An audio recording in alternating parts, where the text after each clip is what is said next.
오늘 저와 여러분이 같이 고린도전서 1장 10절에서 17절 말씀을 가지고 같이 은혜 나누기 원합니다. 제가 어렸을 때 한 초등학교 1학년 그 정도 됐을 때는 가족끼리 외식하는 거는 중국집이었습니다. 짜장면집이라고 하죠. 그래서 외식 가자 하면 무조건 짜장면에 탕수육이었습니다. 단무지를 많이 주면 좋아했고요.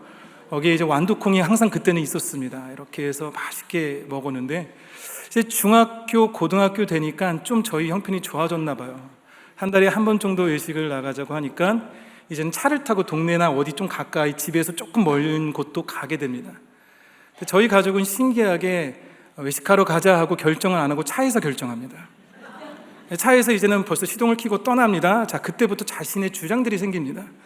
저희 아버지는 전반적으로 국밥을 좋아합니다. 그러니까 좀 이렇게 환경이 더럽고 추해도 하나만 맛있으면 됩니다. 근데 저희 어머니는 시골 밥상을 좋아합니다.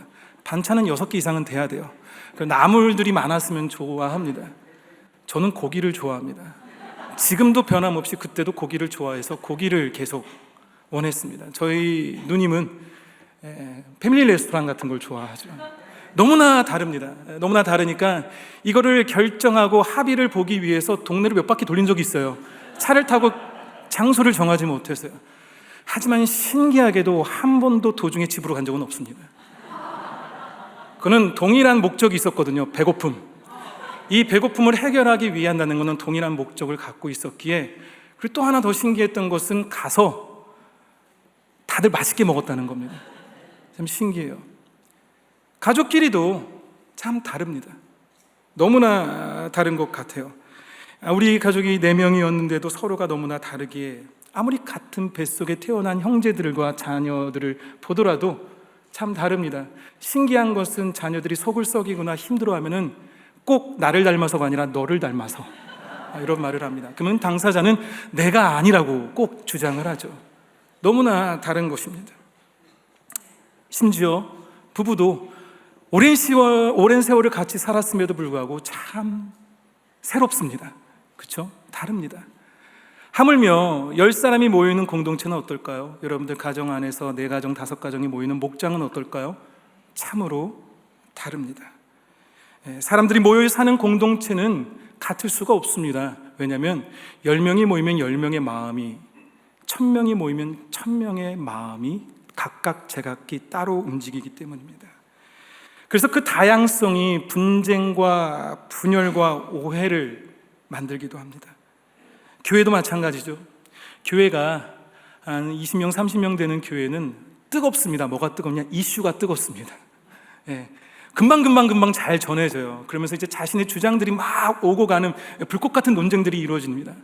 큰 교회는 어떨까요? 마치 거대한 호수에 돌을 던지듯이 돌 던져도 여파가 없습니다. 그렇다고 한 마음일까요? 아니요. 관심이 없는 겁니다. 우리 성도였어? 전혀 상관이 없는 겁니다. 그냥 이 교회 공동체 안에서 내가 교회 멤버라는 것보다는 그냥 여기는 너무 크니까 생각이 없는 겁니다. 무관심과 무반응으로 있는 것도 하나가 될 수 없습니다. 자신의 주장을 계속 어필하는 것도 하나가 될 수 없습니다. 바울이 그러한 공동체에 대해서 글을 쓴 것이 바로 고린도 전서입니다. 바울은 이 문제가 교회에서 너무나 중요하다는 것을 알고 있었습니다. 반드시 해결해야 될 부분이요. 그냥 은혜로 덮어가기에는, 그냥 눈 감고 아웅하기에는, 그냥 모든 것이 다 괜찮아질 거라고 하고 뒷짐지고 있다가는 사단의 세력이 하나님의 교회를 건드리고 그 가운데 그리스도의 영광을 드러내기보다는 오히려 하나님의 영광을 가릴 수 있는 결론이 나올 수 있거든요. 하나 되지 못함에, 연합하지 못함에 대한 결과가 그렇다는 거죠.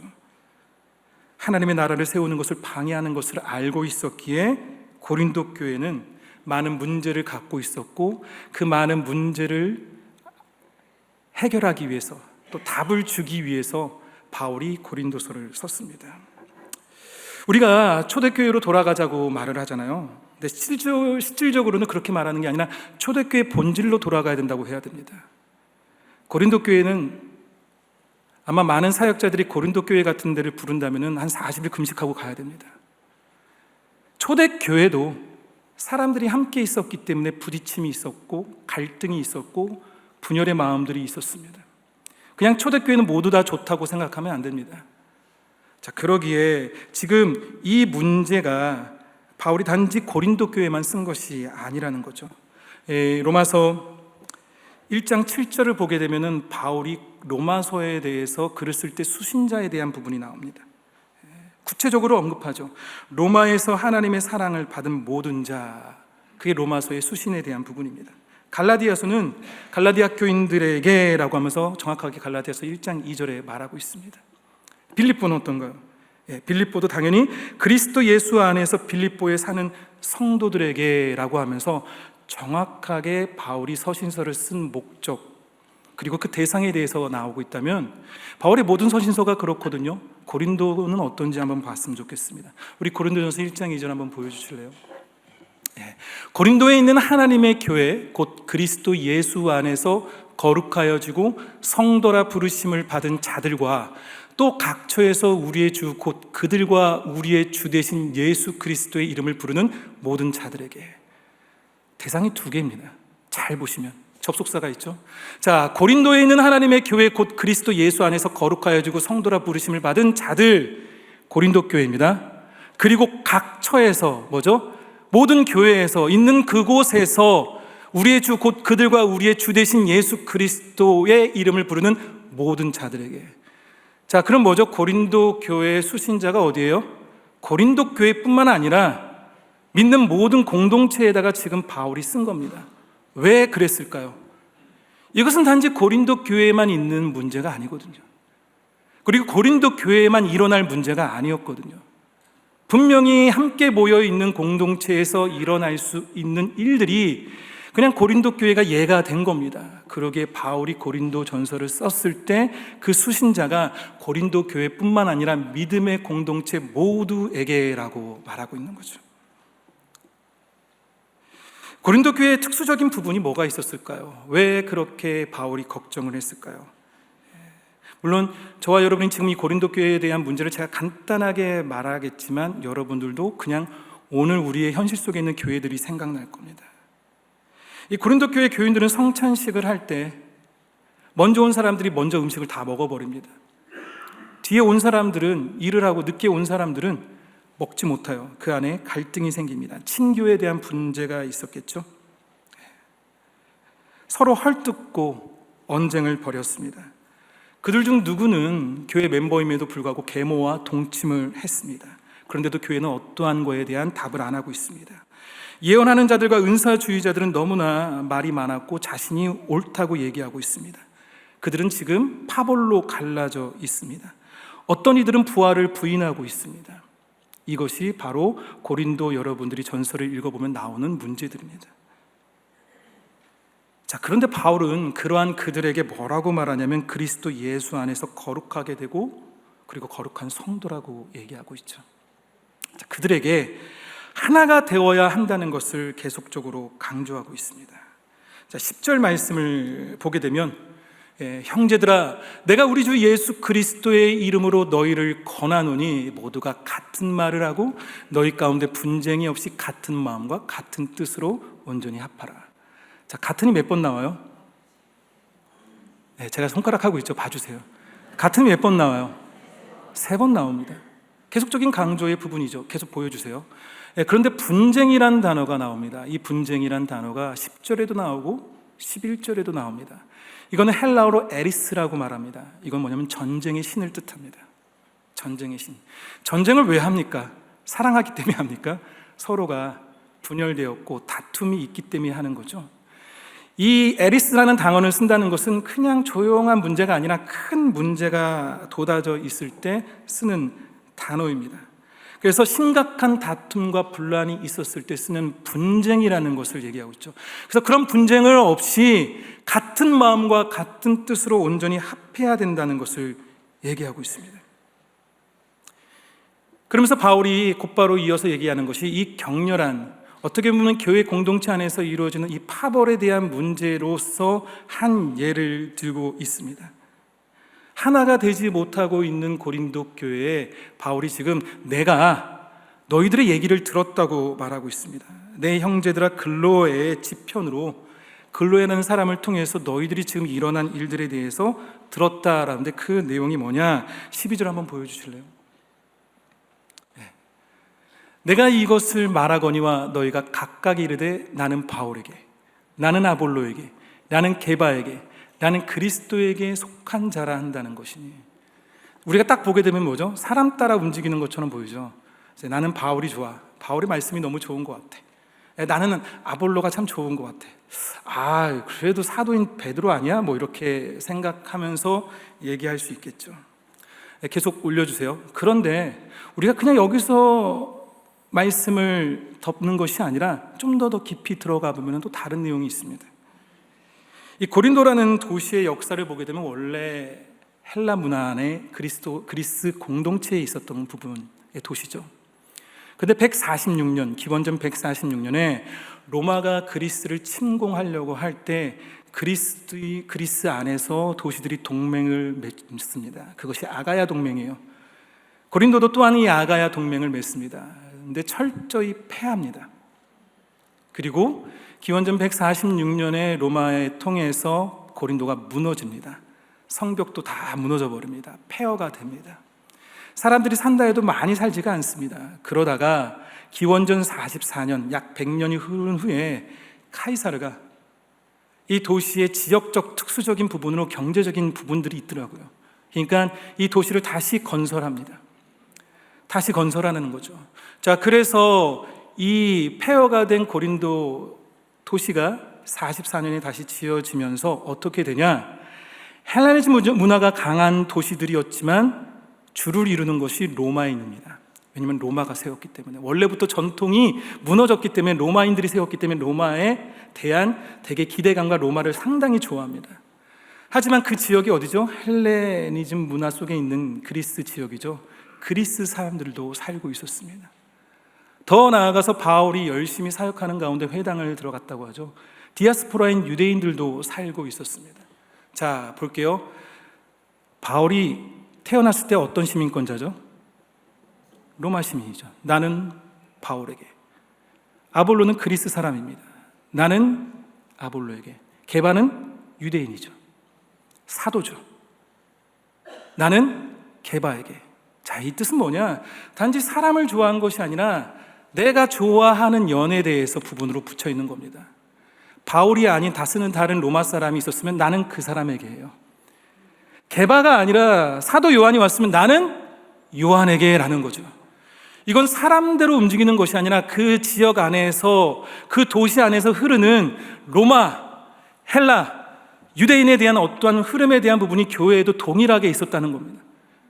그 사회에 주어지는 상황과 문화적인 부분들이 교회에서도 동일하게 있었다는 거예요. 구별이 아닌, 다르게 된 것이 아니라 통일하게, 나는 로마 사람이 좋으니까 로마, 그러면 바울이지.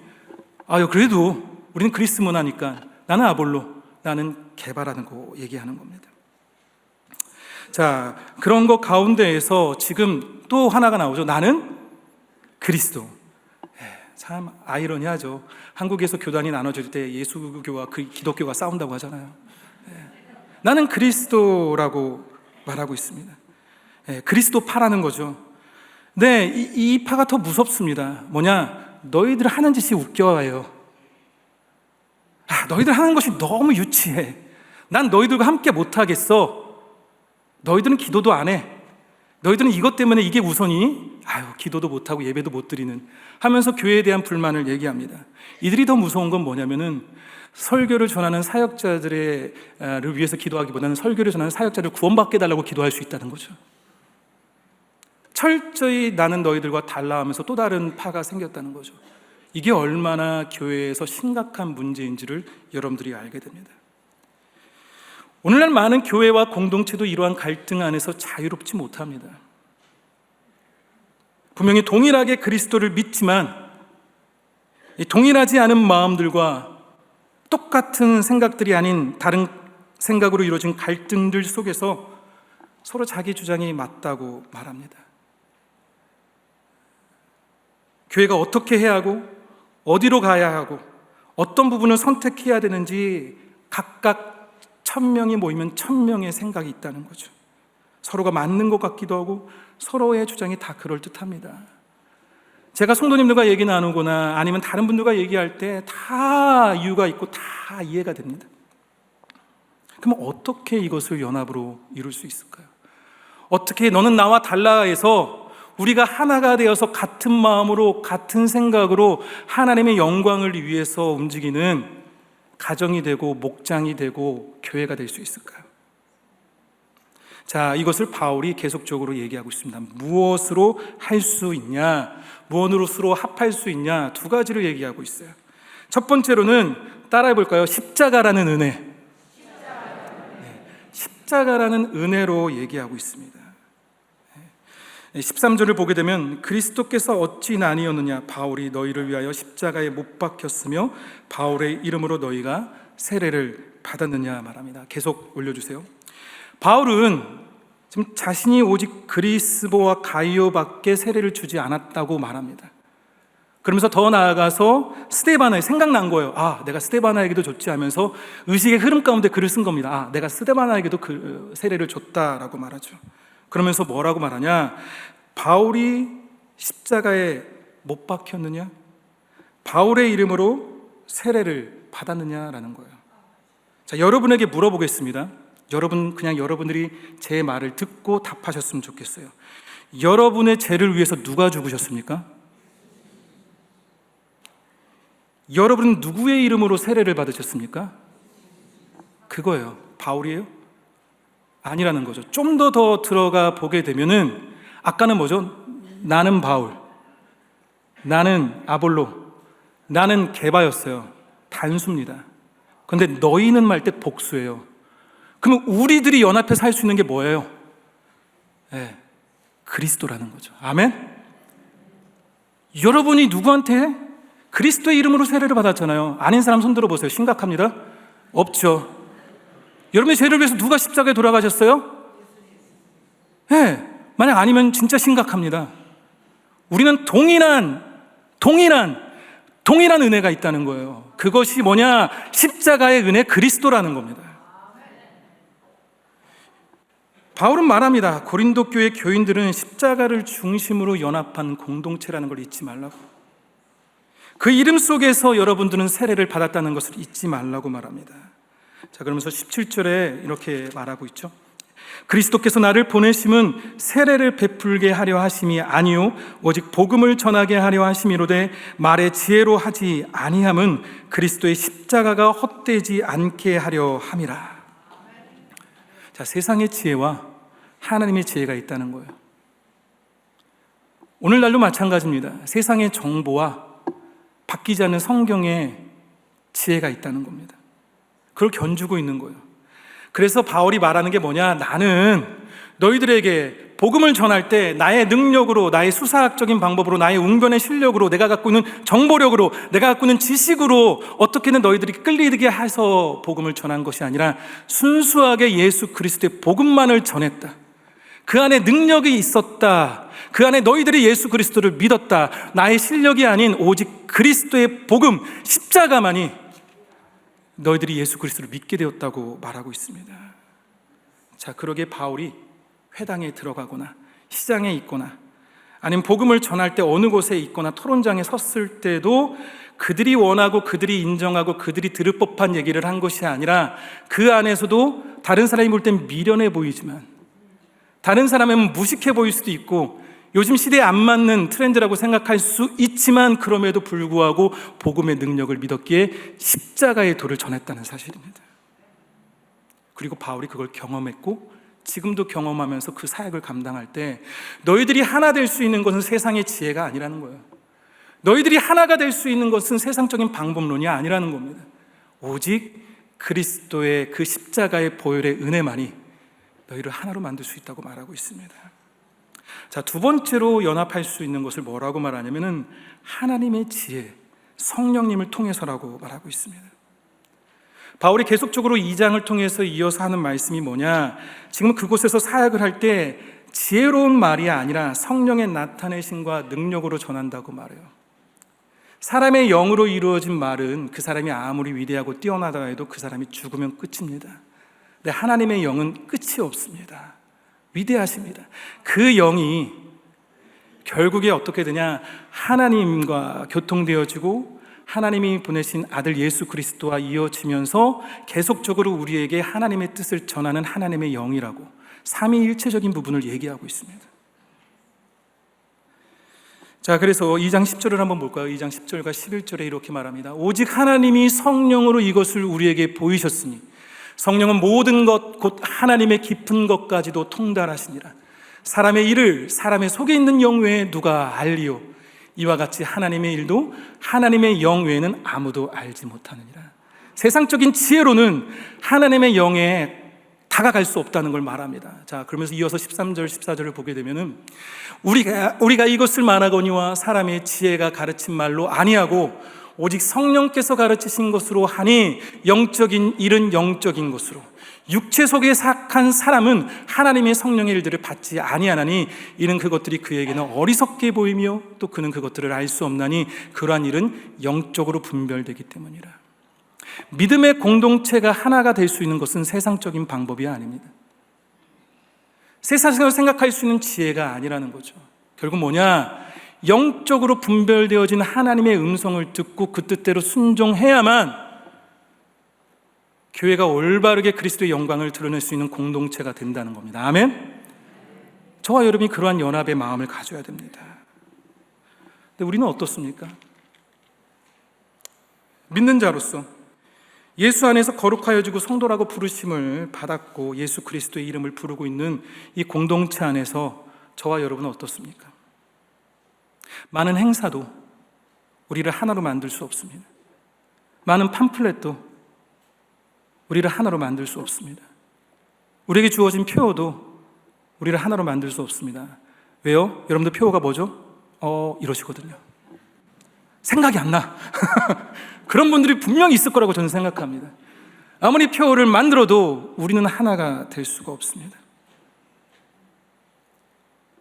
큰 교회이기 때문에 하나가 되기 어렵다고 생각하죠. 예, 저는 그렇다고 생각합니다. 아까도 말씀드렸던 것처럼 바위를 던지고 돌을 던져도 요동치 않는 큰 호수거든요. 남의 이야기에 대해서 무관심입니다.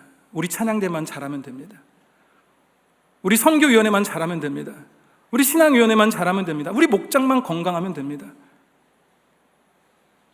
우리만 그 안에서 우리가 아닌 내가 있는 곳에서만, 아니 우리 가정만 예수님 믿으면 돼요. 더 심각한 건 나만 예수님 믿으면 돼요. 그러면서 무관심 속에서 우리가 이 공동체 안에 있다면 내 교회라는 생각보다는 내가 잠시 지나가는 교회라고 생각하거나 죄송하지만 옛날 교회가 그리운데 가지 못하기 때문에 그 교회를 그리워하면서 있다고 한다면 우리는 하나가 될 수 없습니다. 하나님의 영광이 드러날 수 없거든요. 목장도 그러겠죠. 가족도 그러겠죠. 작년 11월 달에 저희 아내가 아팠습니다.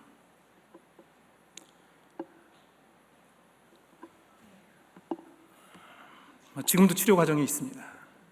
그 얘기를 들었을 때 좀 충격이었습니다. 왜 나에게 이런 일이 있을 수 있을까? 아직 젊은데 라는 생각을 했습니다. 자, 그 가운데 들려오는 여러 가지 걱정과 근심이 생겼습니다. 수없이 많은 정보를 습득했습니다. 유튜브를 통해서, 자료를 통해서 열심히 찾아봤습니다. 그런데 100%가 아니라 늘 몇 %예요. 그게 내가 거기에 들어갈지 안 들어갈지 모르는 거예요. 더 걱정스러운 겁니다. 아내는 아내대로 저는 저대로 다른 마음으로 힘들어했습니다. 며칠 뒤에 예배하자, 예배드리자라고 말했습니다. 같이. 근데 그 가운데에서 예수님이 생각납니다. 예수님이 생각날 때 어떻게 생각이 났냐? 예수님이 받으신 고난은 우리가 갖고 있는 고난에 비해 아무것도 아니라는 사실을 알게 되었습니다. 예수님이 우리를 위해서 십자가에 돌아가신 그 보혈의 능력이 우리가 갖고 있는 초한 현실에서 비교할 수 없다는 것을 알게 되었습니다. 감사함이 생겼습니다. 제가 아니라 같이 감사함이 생겼습니다. 그러면서 기도합니다. 기도하는 가운데 성령님께서 우리 가정을 통해서 얘기한 것이 있습니다. 너의 기도는 땅에 떨어지지 않는다. 너의 기도는 땅에 떨어지지 않는다. 죽어도 괜찮다. 그 죽음도 너와 나의 사랑을 끊을 수 없다는 것을 배웠습니다. 누굴 통해서요? 세상의 여러 가지 방법이 아니라, 세상의 여러 가지 지식이 아니라 예수 그리스도를 생각하고 주님 앞에 간절히 기도할 때 주님이 말씀하셨습니다. 하나가 되더라고요. 물론 죽을 병이 아니라고 저는 생각합니다. 하지만 그럼에도 불구하고 죽음이라는 것을 생각했을 때 그것마저도 하나님의 사랑을 끊을 수 없다는 것을 우리 가정하게 말씀했습니다. 동일한 음성을 들었을 때 얼마나 우리가 하나가 될 수 있을까요? 이것이 가장 중요한 복음의 메시지입니다. 우리가 따로따로 믿는 것이 아니라 그 안에 계신 십자가를 바라볼 때 동일한 마음이 생겨야 되고, 우리가 같은 목적으로 같이 기도하며 나갈 때 한 분 영이시 성령님께서 우리에게 말씀하시리라 믿습니다. 숙제 및 적용을 드리겠습니다.